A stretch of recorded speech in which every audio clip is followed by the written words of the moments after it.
إن الحمد لله الذي نحمده ونستعينه ونستغفره ونؤمن به ونتوكل عليه ونعوذ بالله من شرور أنفسنا ومن سيئات أعمالنا من يهده الله فلا مضل له ومن يضلل فلا هادي له ونشهد أن لا إله إلا الله وحده لا شريك له ونشهد أن محمدا عبد الله ورسوله أرسله الله تعالى بالهدى ودين الحق ليظهره على الدين كله وكفى بالله شهيدا فصلى الله عليه وسلم تسليما كثيرا كثيرا أما بعد فإن أصدق الحديث كتاب الله وخير الهدي هدي محمد صلى الله عليه وسلم وإن شر الأمور محدثاتها وإن كل محدثة بدعة وكل بدعة ضلالة وكل ضلالة في النار. قال الله عز وجل في كتابه الكريم بعد أن أقول أعوذ بالله من الشيطان الرجيم بسم الله الرحمن الرحيم والشمس وضحاها والقمر إذا تلاها والنهار إذا جلاها والليل إذا يغشاها والسماء وما بناها والأرض وما طحاها ونفس وما سواها فألهمها فجورها وتقواها قد أفلح من زكاها وقد خاب من دساها. رب اشرح لي صدري ويسر لي أمري واحلل عقدة من لساني يفقه قولي. اللهم ثبتنا عند الموت بلا إله إلا الله واللهم اجعلنا من الذين آمنوا وعملوا الصالحات وتواصوا بالحق وتواصوا بالصبر آمين يا رب العالمين. Today's khutbah is dedicated to some reflections and a reminder for myself and inshallah ta'ala all of you from Surah Ash-Shams, which is one of the last surahs in the towards the end of the Mus'haf, and a lot of times these are the shorter surahs that we have our kids memorize. And the thing to note about these small surahs is sometimes the most complex and profound lessons of the Quran are encapsulated in the least words. So you would think that in many ways the longer surahs have easier lessons and the shorter surahs have much more deep and profound lessons, which is why if you study classical tafsir, a lot more time and energy and really pages of paper are dedicated to the study of shorter surahs than they are by comparison to ayat of the longer surahs. And this is actually one of the most fascinating surahs of the Quran on the subject of ourselves. There are places in the Quran where Allah wants us to understand ourselves or the way in which He created us, because we are, like He says, لَقَدْ خَلَقْنَا الْإِنسَانَ فِي أَحْسَنِ تَقْوِيمٍ. We created the human being, no doubt, in the most upright and the most beautiful upright form. So we are the marvel of Allah's creation. And He is proud of this creation to the point where He created the heavens and the earth, and the angels were not commanded to do sajda. So the magnificent universe that Allah Azza wa Jal created did not call for the angels to fall into sajda in awe of what Allah has created. And yet the human being was. So we're not a typical creation of Allah. And Allah wants us to, He wants to remind us of that, because a lot of times in this life, because we deal with each other, and one can make you can make someone feel worthless or make someone feel inadequate or not enough, and we forget that Allah honored us above and beyond even the angels, each one of us, not just Adam alayhi salam. It's humanity that was honored in that way. So we forget that, and of course the one that wants us to forget that more than anyone else is Iblis. He wants us to be humiliated, and the best way to humiliate us is to have us have a low opinion of ourselves. So if you think lowly of yourself, and you think that you are worthless, or then the actions and the thoughts that follow from that are going to be a chain of negativity that will mimic the emotions and the sentiments of the devil himself, right? So the first point that I wanted to highlight for myself and all of you is that Allah is highlighting what a marvelous creation you and I are. That is not to say that we're supposed to be arrogant, but we're supposed to honor what Allah created. We have to respect what Allah created, and that actually includes self-respect. Now, in this surah, Allah has taken quite a few oaths. And though I have talked, those of you that listen to me on a regular basis have heard me talk about Allah taking oaths in the Quran and how He swears by different things and what the purpose of that is. But just as a quick reminder, often oaths are taken by Allah because a way that the ancient Arabs used to talk is when they took oaths, it's like everybody around would drop everything they're doing and just listen to this, right? And the oaths were a way of, depending on what the oath was taken by, were a way of garnering more and more and more attention. In a sense, they were also giving kind of a hint as to what's about to be said. So if some ancient Arab before Islam came to the Arabs and got up on the mountain and said, "I swear by tomorrow morning," then everybody knew that he's got some very important news. It's an emergency. We better drop everything. And I bet the news has to do with what's happening tomorrow morning, right? So he hasn't told you anything yet. He just said, I swear by tomorrow morning. But that tomorrow morning is an indication, a hint at what's coming, right? So they say what you swear by, the muqsam bihi, and what you're going to talk about afterwards, the muqsam alayhi. So it's in English, it's simple. It's not that simple, but a way to think about that is the object of the oath and the subject of the oath are connected to each other, right? And so Allah took a number of oaths in this surah and then connected them to two realities.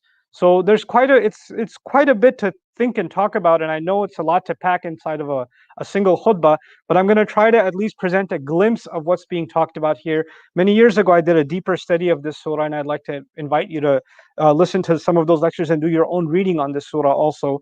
But for now, at least, I wanted to highlight some of the very profound lessons that come, at least some drops from that ocean that come to mind that I think you and I can benefit from in this short time. Allah says, "Washamsi wa duhaha." I swear by the sun and it's the glory with which, the brilliance with which it lights up the morning. So it's morning brilliance. So the sun and its soothing morning brilliance. And duha is important because the sun at a certain time, and we know this really well out in Texas, and the ancient Arabs knew this way better than we did. The sun after a certain time is scorching and it's not soothing and it's not soft light, it's hard light. It makes you want to, squint your eyes. It'll give you headaches and things like that. It's torturous almost. But there's a time of the morning where the light of the sun is actually pretty soothing, and it has a calming effect on your surroundings. Those of you that wake up early and then you go outside in that morning, the sky is not never as soothing and as calming, and the environment isn't as serene as it is at that time. And Allah says, I swear by the sun, meaning the brilliant source of light, and that soothing environment it creates, that soothing soft light that it creates in the morning. Wal qamari idha talaha, and I swear by the moon as it follows it, when it follows the sun. So he swears by the sun and then he swears by the moon. And he described two different things. One, he said about the sun that it's soothing and it's got this beautiful light and it's a source of calm. And he talks about the moon and he says, well, what I want you to think about when it comes to the moon is that the moon follows the sun. And obviously it does so at nighttime, right? So we see, and the celestial bodies are doing their work, whether we can see them or not. But for the human eye, you could see that it follows, meaning the evening follows the day. But now we even know from an astronomical point of view, the moon is literally an object that's following the larger solar system. It's rotating around the earth and the earth around the sun. So there's this following that's taking place. Wal qamari idha talaha. It's also following it in a sense that the moon doesn't have its own light. The only way we can see the moon is that the sun shines on it, and that's why it's illuminated. So it's not a source of light by itself, it's reflecting its light, right? And that's going to be important as we read on. When nahari idha jallaha, and I swear by the day as it brings out the sun's brilliance. Meaning, the sun itself is brilliant, but we wouldn't appreciate the magnificent power of the sun if we didn't see things look glorified, look illuminated because of the light of the sun, right? So just like the sun is illuminating the world, the illuminated world is also a kind of a complement to the sun, right? So because the same place can look a completely different world without the light of the sun. A place could be incredibly beautiful. And recently, my family and I took a trip to Colorado, just a road trip. And in the daytime, the valleys and the trees and the mountains are so beautiful. And as Maghrib starts coming in, the same place becomes terrifying.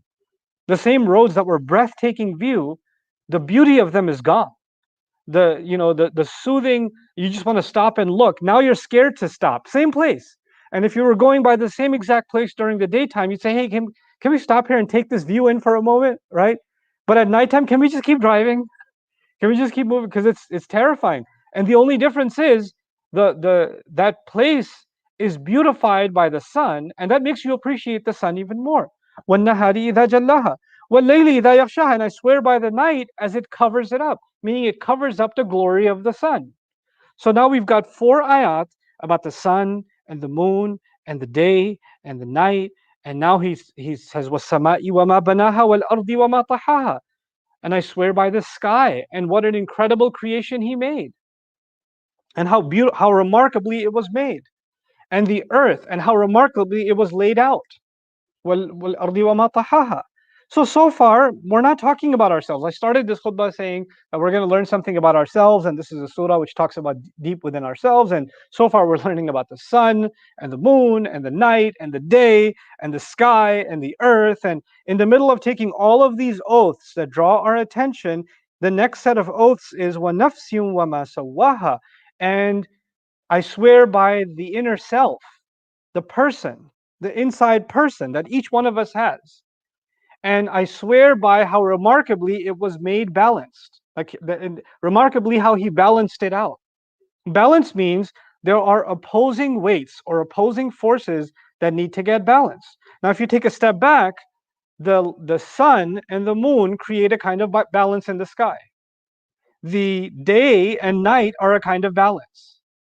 The sky and the earth function in balance and they work with each other. Without the sky, the earth couldn't exist, right? So they're interdependent, or especially the earth, dependent on the sky. So after describing all of that, look at this balanced universe around you. He says, and by the way, there's a universe inside you that's also balanced.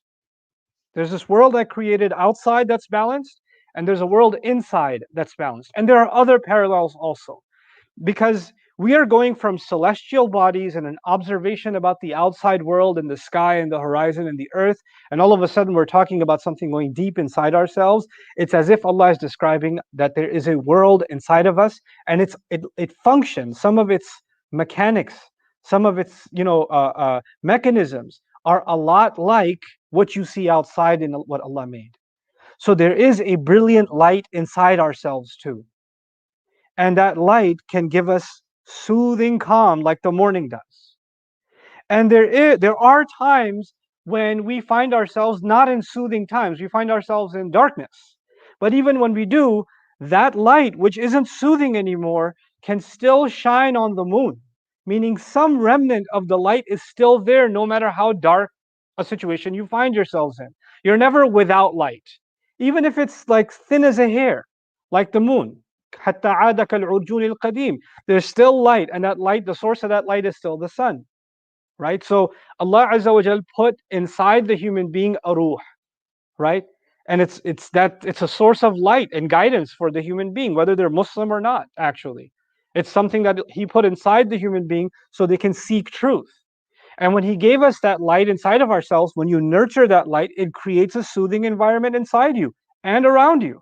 But even if there's everything's okay inside, things can get pretty messed up on the outside. But even if they do, even if it's like a dark night, often people compare, this is a very dark time in my life, or I'm surrounded by a lot of darkness, right? And darkness is associated with imagery of hopelessness or feeling lost or feeling scared and things like that. And in all of those scenarios, Allah still says, well, the moon is still following the sun. And following is an interesting word, because when someone's in the dark, they don't know which way to go, right? But follow the light.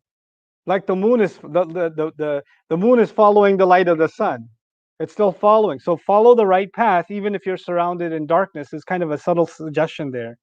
And then the idea that this light inside us makes everything around us beautiful. Following Allah's guidance, following Allah's light actually gives tajliya, gives glory, makes beautiful the life in this world.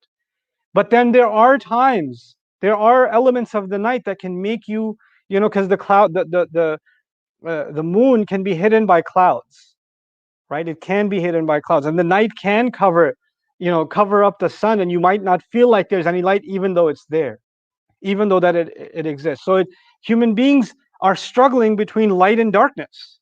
And that struggle, we're reminded of that because Allah created the night and day constantly struggling. And it's as if Allah is constantly reminding us of the war happening inside ourselves between light and darkness.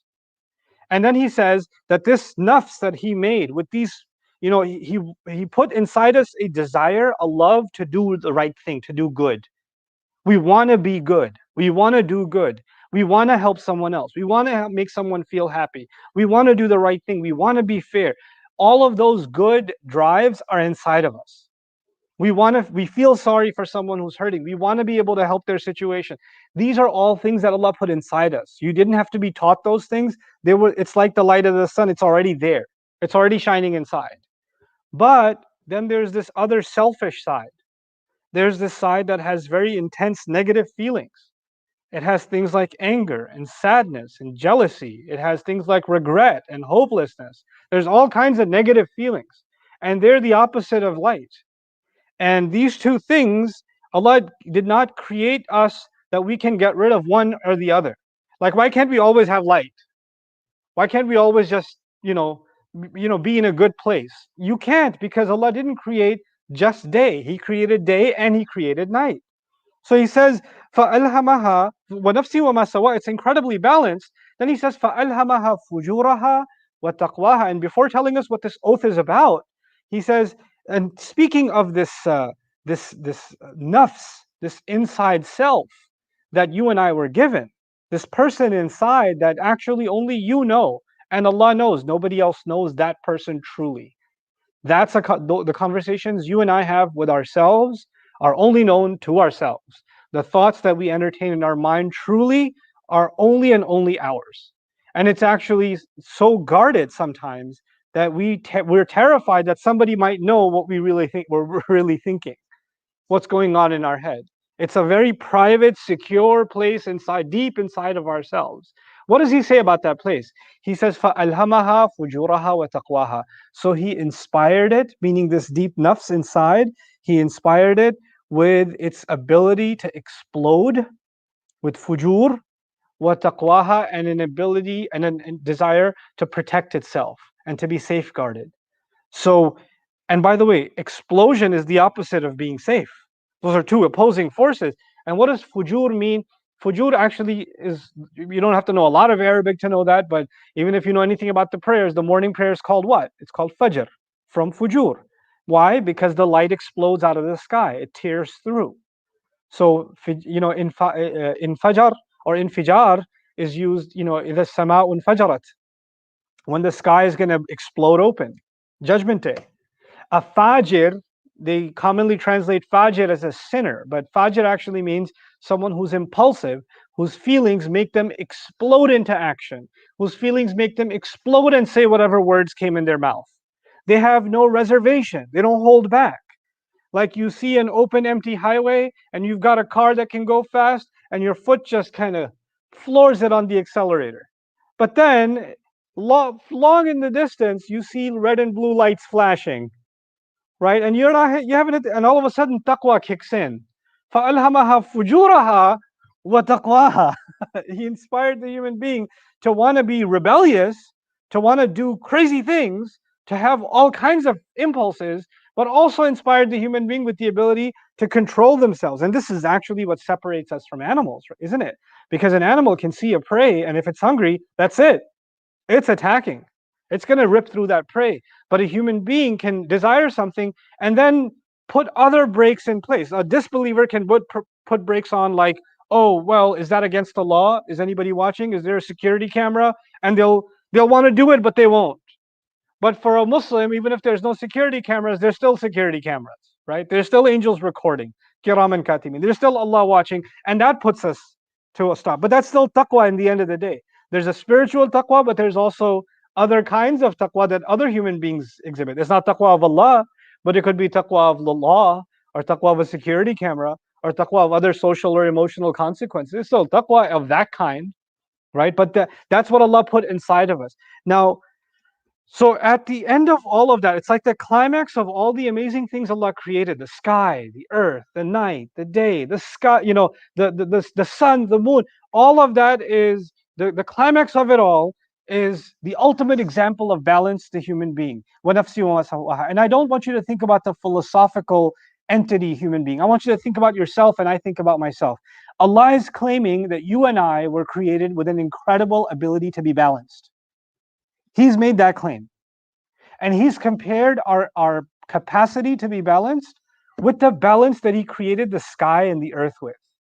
The balance with which the harmony with which He created the sun and the moon. He gave us a light inside us that can be so soothing and calm, like washamsi, washamsi wa duhaha. He put that inside of us. We have an ability to be at peace inside ourselves. Now, when you hear that, you're like, but I'm not at peace. I'm pretty angry. I'm pretty upset. And I have so many, and those emotions are all real. Those are darknesses that exist. But at the same time, Allah balanced that with an ability to find calm and to find yourself and to find your true nafs that is balanced. My late teacher, one of my late teachers, Dr. Isar Ahmed, rahimahullah, he used to say when he talked about the nafs in his study of Quran, when he wanted to help people and his students understand what nafs means, this inner self, he used to say, think of it as you are inside of you, there is a wild horse with no mane, no reins, no nothing. You're riding this wild horse and you're grabbing it by its hair and you're trying to control it. Even if you let go of it a little bit, it's going to run wild. It's going to trample over things. It's going to jump into a canyon. It's a very powerful horse that's inside. And that's actually kind of what a nafs is. It's fujur. It just wants to do whatever it wants to do. It has impulses. And we have to keep it restrained by our taqwa. Now, and if we don't, then who's running the show? If you don't hold this horse back, if you don't hold it back, then it runs wherever it wants to, and you follow. So you're no longer in charge in a crazy way. Your nafs is in charge. Your nafs is take a part of your nafs, the nafs that la ammaratun bisu, the one that keeps commanding you to do terrible things or say terrible things. It's in charge now, and you surrender yourself to it. And that's a scary place to be because Allah describes, أَرَأَيْتَ مَنِ اتَّخَذَ إِلَهَهُ هَوَاهُ. Have you seen someone who takes their own inner feelings, what they desire, and turns them into their God? That doesn't mean that they worship. I've talked about that to you guys before. That doesn't mean they worship their desires. That means they surrender to them. Whatever their feelings tell them to do, they do. If their feelings tell them to say horrible things, they say horrible things. And even after they say horrible things, okay, fujuraha, but then there's taqwaha, right? Okay, I just said something horrible. I take that back, or I'm so sorry I said that, or I shouldn't have said that. Regret or remorse, or let's take it back. No, this horse is running wilder and wilder. So even after you say something crazy, instead of taking it back, yeah, I said it, well, I get to say that because I felt that way, and my feelings are real, and my feelings justify. Hold on a second. No, not you, not I, not anyone else, not anyone else will be able to stand in front of Allah and say, I said this horrible thing, or I did these terrible things because I felt like it, because my feelings told me to. Obviously, every sin happens because of feelings. Obviously. And this is not for you to go criticize someone else or you to correct someone else. This is a reminder to me, for myself, and to you for yourself. What is it that Allah Azza wa Jal is going to ask us about? Inna sam'a wal basara wal fu'ada kullu ulaika kana anhu mas'ula. The hearing, the seeing, and the heart that loses control, the inflamed heart, they will all be questioned. Yes, you'll have overwhelming emotions, but were you able to have taqwa, or did you let them explode? Did you allow fujur, or did you have taqwa? Because I gave you the power to have both. فَأَلْهَمَهَا فُجُورَهَا وَتَقْوَاهَا. And now I come to the conclusion of these statements. What Allah Azza wa Jal says in the 9th and the 10th ayah of the surah, قَدْ أَفْلَحَ مَنْ زَكَّاهَا وَقَدْ خَابَ مَنْ دَسَّاهَا. And that's going to be the end of what I share with you guys. The person who was able to cleanse themselves, clean themselves. What does that mean? That this nafs, every time it heads towards something bad, it gets dirty. Every time it explodes with impulse, it gets dirty. Every time it follows its feelings, it gets dirty. And you have to clean it up and clean it up and clean it up. It's in nature, Allah Azza wa Jal did not create anything that stays clean on its own. You leave your car outside, it's going to get covered in dirt, even though you cleaned it. Allah made observations for us in nature for us to learn from them. You cannot keep a place clean unless you go back and clean it again and clean it again and clean it, because you have to dust it again. You have to organize it again, etc. Right? So, and if you leave food there and you say, oh, the food is clean and it's fresh or whatever, if you leave it there, it's going to get rotten. Then bugs are going to come. It's going to get dirty. Right? You're going to have to go through the process of cleaning. Allah says just like that, there's no such thing. Alhamdulillah, I accepted Islam and I made tawbah in 1983 and now I've been clean. Because I got cleansed up in 1980. No, don't work like that. You and I have to basically acknowledge that dirt keeps falling on our hearts, that the nafs keeps wanting to do bad. And sometimes it does bad and I don't even realize that it's done bad. And so looking at my own self, like nobody else, don't wait for somebody else to criticize you and me. Don't wait for somebody else to point out what we're doing wrong. How about I look at myself deeply and become my own greatest critic? You know, we're in a culture now where we are constantly trained to defend yourself, to justify yourself, to stand by what you feel, and not ever think of yourself as having done anything wrong. And we've created two extremes. Either I've done nothing wrong, the problem is with everyone else, or everything is wrong about me. I'm just a loser. I'm just going to hell anyway. Or I'm just a terrible person. I can't do anything right. What? Fujuraha wa taqwaha, man or woman. There's yes, you do good things, but that doesn't make you an angel. Yes, you do bad things, but that doesn't make you a devil. When you do good things, ask Allah to accept them and stay on a good track. But that doesn't mean you're immune from doing bad things. And when you do messed up things, that doesn't mean you became the devil. Stop beating yourself up. And that's also a kind of cop out, because then a person says, well, I'm messed up anyway, so what does it matter? Right? That's shaitan's line of thinking. No, Allah doesn't give us that. He says the person who's able to recognize one piece of dirt and clean it. And let me give you the analogy here now. If somebody pointed out that there's a blemish, or you notice in the mirror that there's a stain on your shirt, what are you gonna do? Forget it. These clothes, and you set them on fire? No, you wash. You wash. And you notice a different stain somewhere else next week. You know, if you're a clumsy eater like me, every time I eat, my clothes eat with me, right? So I've got, stains in interesting places. I don't even wonder where they came from. But you know what? It was a stain over here one week. It was a stain over here one week. It's a stain over here one week, and eventually I say, you know what? This stain, there's so many stains. I'm so tired of cleaning up. You know what? I'm just gonna burn all my clothes because I don't want to deal with this anymore. They're just dirty. What can I do? I can't. No, they get dirty. You clean again. They get dirty. You clean again, and it's the same thing on the inside. It's the same exact thing on the inside. You don't give up on yourself. And you don't act like nothing's wrong. No, no, what's wrong? Just no, that's the new fashion. A little bit of oil. That's that's not you're delusional, you know. So either one is unhealthy. So he says the one who's able to cleanse it and continue on cleansing it little by little, then that person has truly attained success. These are successful people, meaning successful people are not people that are clean, but they keep on cleaning, which means successful people also get dirt on them. If they didn't get dirt on them, there was no point in cleansing. وَقَدْ خَابَ مَنْ دَسَّاهَا. And the person who allows it to stay in the dirt has completely lost. They have met with disappointment. Allah, after all of these oaths, the point of all of them, the point of mentioning the sun and the moon, the point of mentioning the night and the day and the night, the point of mentioning the sky and the earth, the night and the day, then the point of mentioning the nafs and its internal struggles. The point of all of that, I shared all of this with you, Allah tells us, for one reason.